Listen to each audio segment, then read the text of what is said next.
우리 옆에 분들 인사합니다. 사랑합니다. 축복합니다. 할렐루야.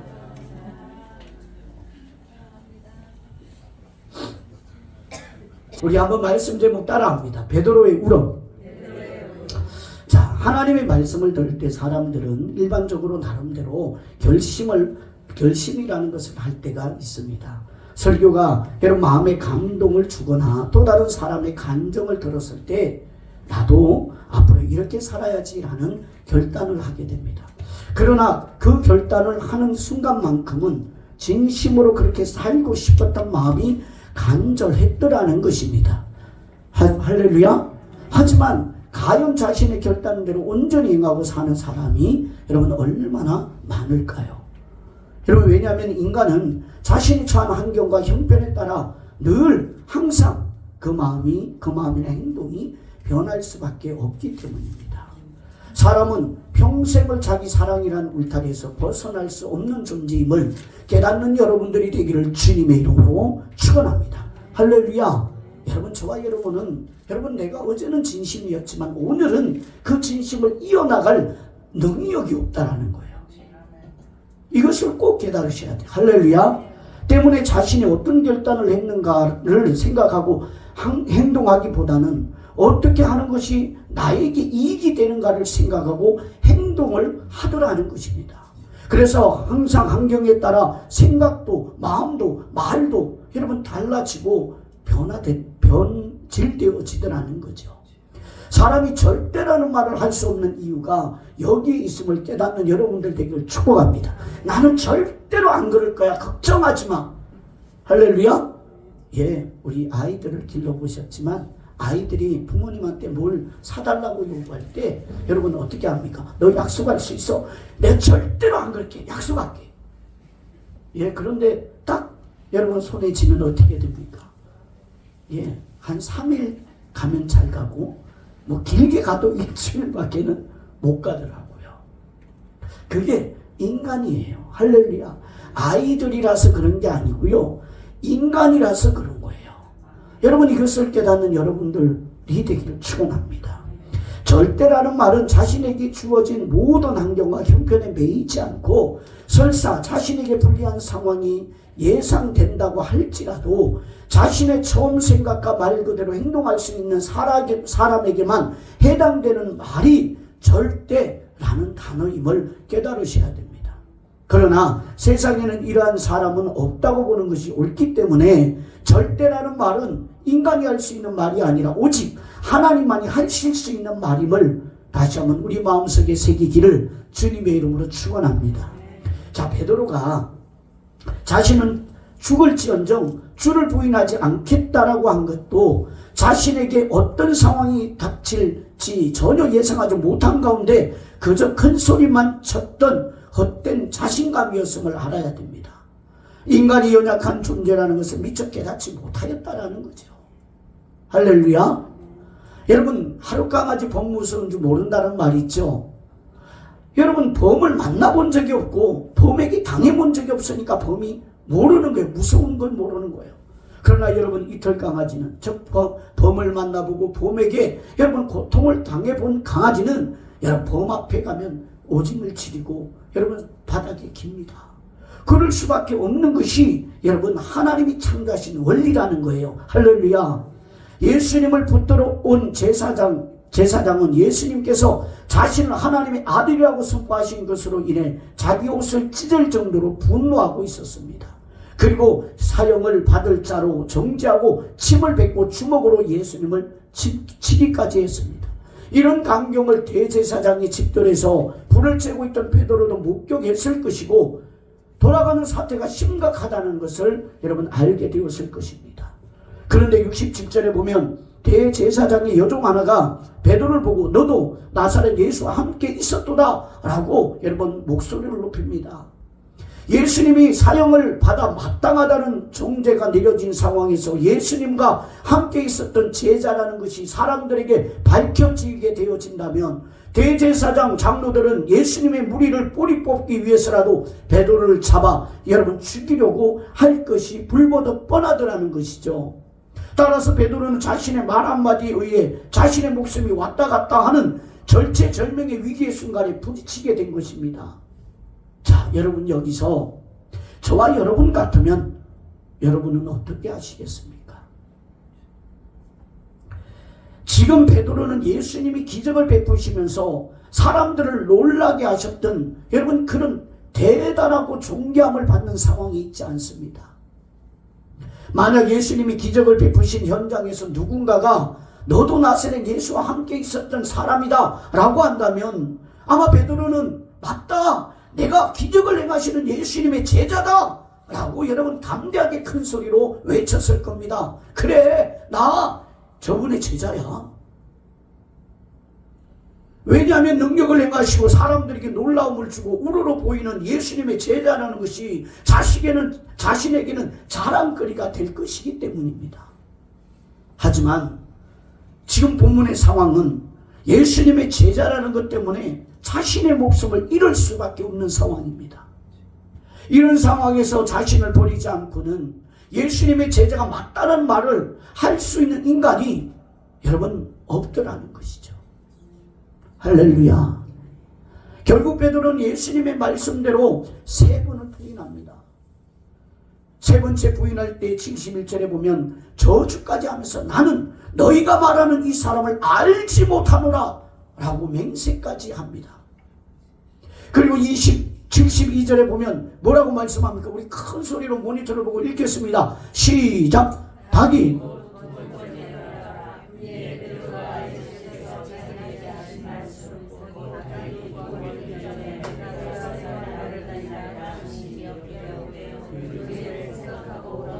아멘. 이 말씀을 보면 베드로가 예수님을 부인할 때는 예수님의 말씀도 잊었고 자신이 한 말도 가마듣기 잊었다라는 것을 알 수 있습니다. 야, 너가 며칠 전에 이 말을 했잖아 라는 걸 다 잊어버리는 거예요. 여러분, 우리가 이럴 때가 얼마나 많습니까? 호언장담을 했습니다. 큰 소리를 쳤습니다. 여러분, 좋을 때 여러분 얼마나 다짐을 하고 결단을 하고 약속을 하고 내가 이렇게 하겠습니다 했습니까? 베드로는 다만 이 위기 상황에서 벗어나는 것에만 마음이 집중되어 있었을 뿐임을 보여주고 있습니다. 그러므로 사람은 성경을 많이 알고 복음에 대한 지식이 있고 예수님을 안다 해서 자신이 알고 있는 대로 그 믿음을 지키고 살아갈 수 있는 존재가 되지 못함을 깨닫는 저희들이 되기를 주님의 이름으로 축복합니다. 내가 예수님을 알아, 내가 예수님을 많이 알아, 내가 성경을 많이 읽었어. 여러분, 이것이 하나님의 여러분 주신 마음을 믿음을 지키고 살아갈 수 있는 능력이 아니더라는 거예요.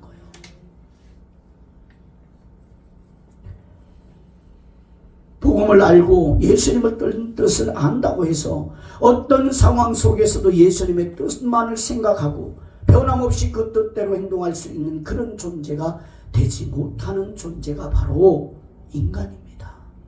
그런데도 자신이 하나님의 말씀대로 여러분 그 하나님의 말씀을 실천할 수 있다고 생각하는 것이 인간이 인간에 대한 생각하지 못하는 너무나 큰 착각이더라는 거죠. 다 주를 버릴지라도 나는 주님을 버리지 않겠나이다. 할렐루야.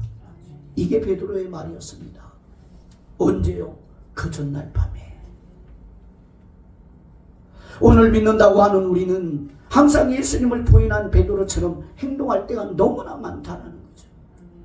여러분, 말과 행동이 달라집니다. 여러분, 마음이 어제의 마음과 오늘 마음이 달라집니다. 시시때때로 내 유익을 여러분 쫓아 손해가 되면 언제든지 여러분 막 행동을 바꿔버립니다. 베드로처럼 예수님을 부인하고 살고 있더라는 것이죠. 매일의 삶에서 예수님 뜻보다는 내 유익을 위해 살고 있을 때가 더 많은 존재들이 저와 여러분임을 주님의 십자가 앞에 여러분 인정하는 분들이 되기를 주님의 이름으로 축원합니다. 할렐루야. 여러분 보세요. 선악과를 먹은 아담과 하와가 하나님이 찾아오셔서 아담아, 내가 먹지 말라는 선악과를 너는 왜 먹었느냐라고 했습니다.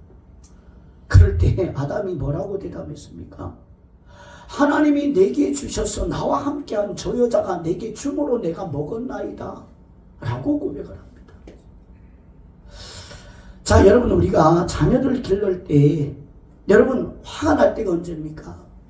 아빠, 내가 정말 내 마음에 이렇게 싶어서 내가 욕심 때문에 이렇게 했어. 그러면 여러분 더 화가 안 나요. 너 잘못했지? 잘못했어. 그러면 화가 안 나요. 근데 끊임없이 변명을 합니다. 끊임없이 자기 합리화를 합니다. 자기 정당하다고 얘기합니다. 이럴 때는 여러분, 그날은 그 새끼가 죽는 날입니다. 그렇지 않나요? 하나님이 아담에게 하나님이 진노하시는 이유가 바로 그거였습니다. 왜 너는 내 앞에서 솔직하고 정직하지 못하느냐? 너가 하나님처럼 된다고 하는 그 말에 하나님처럼 되고 싶어서 먹은 것이 아니더냐? 이거라는 거죠. 이러한 현실 속에서 신자인 저와 여러분들이 깨달아야 하는 것은 도저히 신자 될 수 없는 나를 신자 되게 하신 분이 예수 그리스도이심을 깨달으시라는 겁니다. 내가 예수님을 사랑하는 자가 아니라 예수님이 나를 예수님 사랑하는 자로 예수님이 만들어가고 계심을 깨달으시라는 겁니다. 할렐루야. 또 도저히 진리의 길을 갈 수 없는 나를 붙드셔서 진리의 길로 밀어넣기 위해 예수님이 오늘도 우리와 함께 하시고 계심을 깨달으시라는 겁니다. 그래서 하나님은 우리의 삶을 우리가 원하는 대로, 원하는 욕망대로 살게 내버려 두지 않는 겁니다.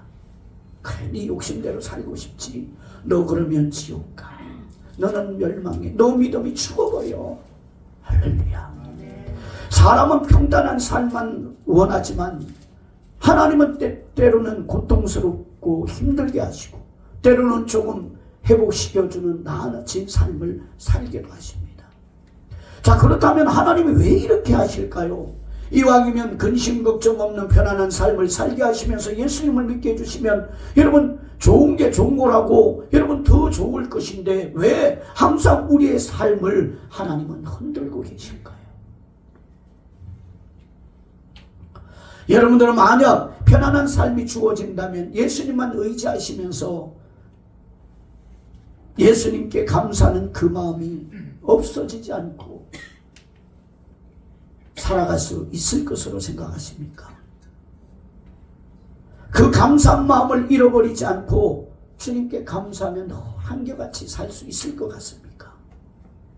아무 걱정 근심이 없으니 마음 편하게 신앙생활에만 여러분 전심전력을 다하고 살아갈 수 있을 것 같습니까? 장담하건대 그러지 못하실 것입니다. 할렐루야. 삶이 편하면 사람은 자신의 편한 삶에 취해버리게 됩니다. 돈이 많으면 그 돈을 어떻게 쓸 것인가, 어떻게 즐길 것인가에 몰두하게 되어집니다. 근심 걱정 없는 풍족한 삶이라면 남는 것은 그 삶을 즐기는 것만을 생각할 뿐입니다. 먹으러 가고 여러분 놀러 가고 구경하러 가고 끊임없이 즐기러 가고 근심 걱정이 없이 풍족하게 사는데 예수님에 대한 갈급할 이유가 여러분 있겠습니까? 여러분 옛말에도 그런 말이 있잖아요. 배부르고 등 따시면 여러분 간절함이 없다고.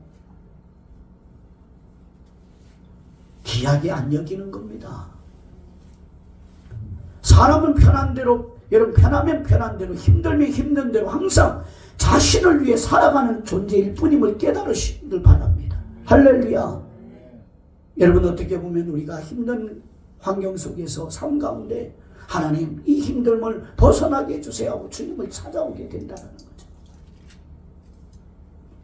그래서 하나님은 우리의 삶을 때로는 편하게 하시고 때로는 힘들게 하시면서 우리 마음을 늘 예수님께 생명의 길에 붙들어 놓기 위해 일하고 계시는 주님임을 깨달으셔야 됩니다. 할렐루야. 그래서 여러분 고난이 유익인 거예요. 오늘도 내가 주님을 바라볼 수 있는 일이 생겼음을 감사하는 거예요. 할렐루야. 하나님 감사해요. 제가 이 어려움이 없으면 교만한 자라, 자고한 자라, 놀기를 좋아하는 자라, 나를 드러내기를 즐겨하는 자인데 하나님 진리에서 벗어나 하나님 앞에 책망받을지만 골라서 했을 것인데 하나님 이 어려움 때문에 주님 앞에 나와서 나의 교만이 있는가 돌아보게 하시고 하나님 앞에 내가 불순종한 게 있는가 돌아보게 하시고 주님 앞에 간절한 마음을 하나님 더욱더 더하여 드릴 수 있게 하시고 하나님 감사해요.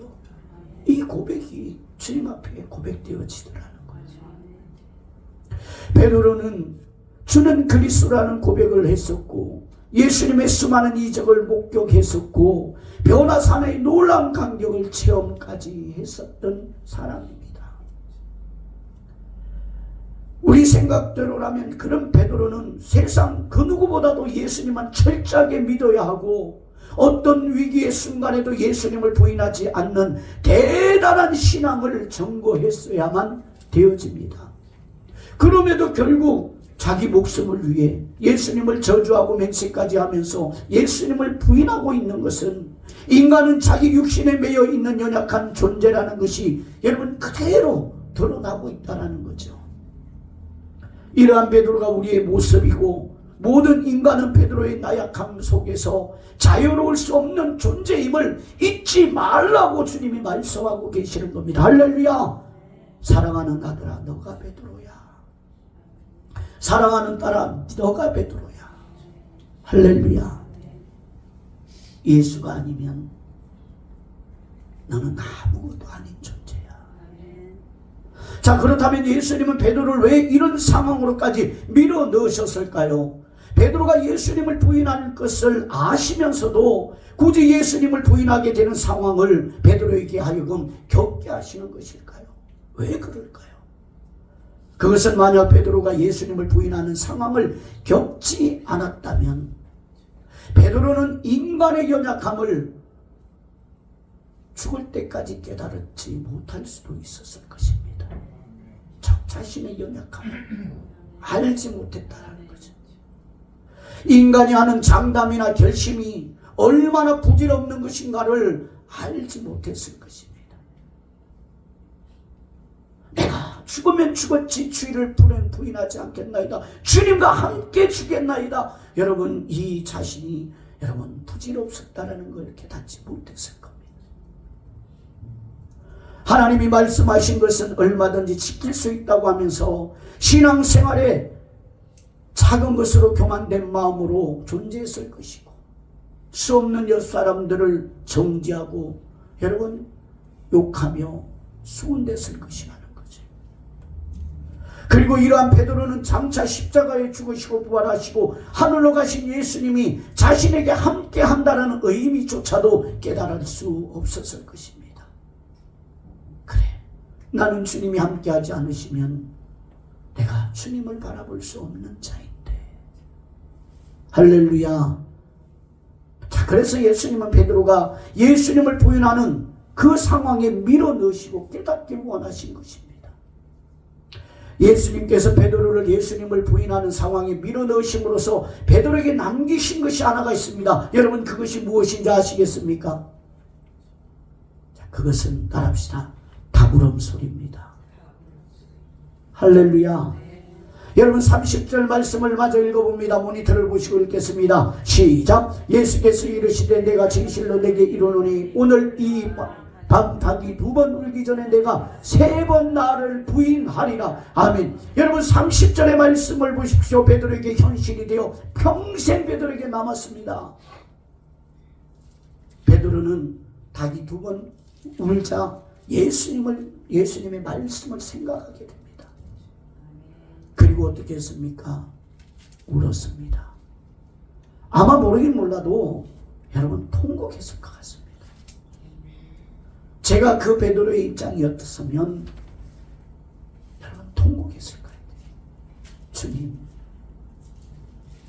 잘못했어요.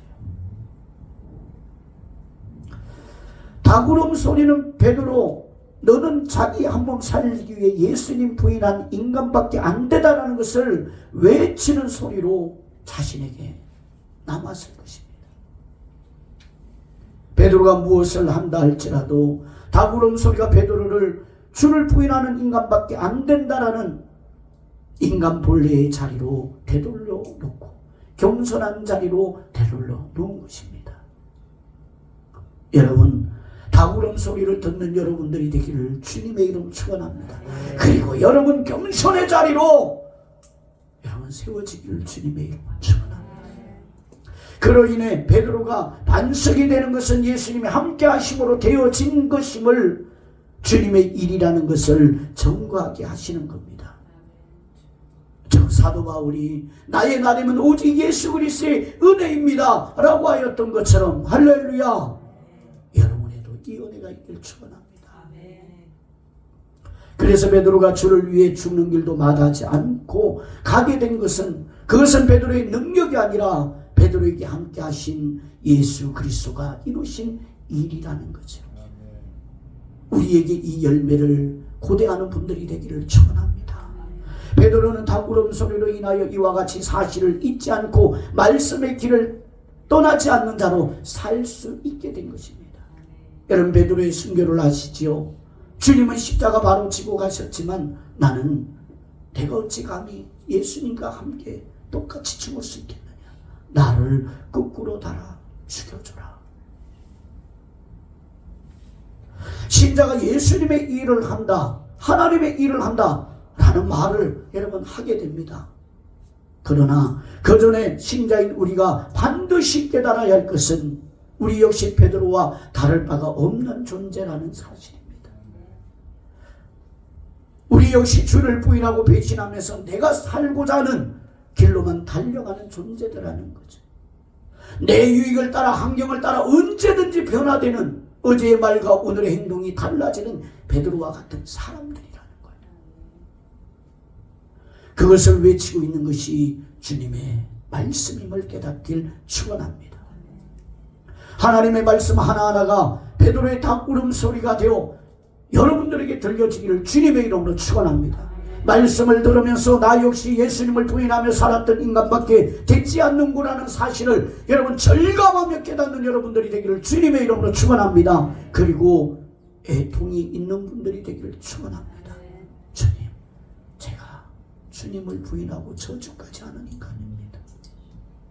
내 유익을 쫓아서 환경과 상황을 언제든지 뒤바꾸고 변하는 인간입니다. 그럴 때 예수님의 함께 하심의 의미가 무엇인지 깨닫게 되어집니다. 내 마음을 지켜주시는 하나님, 내 생각을 붙들어 주시는 하나님, 어떤 상황에도 욕망을 쫓지 않고 진리를 쫓게 하시는 하나님, 하나님 감사합니다.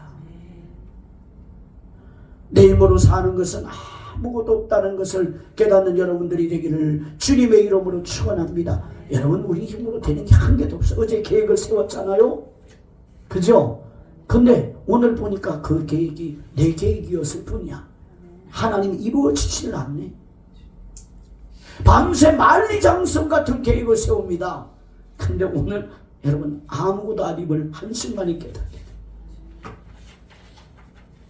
따라합시다. 내 힘으로 사는 것은 아무것도 없습니다. 이것을 깨닫는 여러분들이 되기를 주님의 이름으로 축원합니다. 믿음의 길을 가는 것도 예수님이 아니면 갈 수 없는 길, 불가능한 길인 것임을 깨닫길 축원합니다. 그래서 신자는 예수님의 십자가의 은혜로만 산다라는 것을 매일매일 깨닫게 되어지는 겁니다. 주님, 은혜가 아니면 호흡할 수 없는 존재입니다. 은혜가 아니면 주님을 노래할 수 없는 존재입니다. 은혜가 아니면 주님 앞에 나올 수도 없는 존재입니다. 은혜가 아니면 기도할 수 없는 존재예요. 은혜가 아니면 찬양할 수 없는 존재예요. 은혜가 아니면 주님을 사랑한다 말할 수도 없는 존재입니다. 은혜가 아니면 주님 앞에 흘리는 눈물도 메말라버리는 존재입니다. 주님 감사해요. 이러한 신자에게는 하나님의 진리의 말씀이 베드로에게 들렸던 닭 울음소리로 들려지게 되는 것입니다. 여러분에게 이 크나큰 축복이 임하기를 주님의 이름으로 축원합니다. 기도하겠습니다.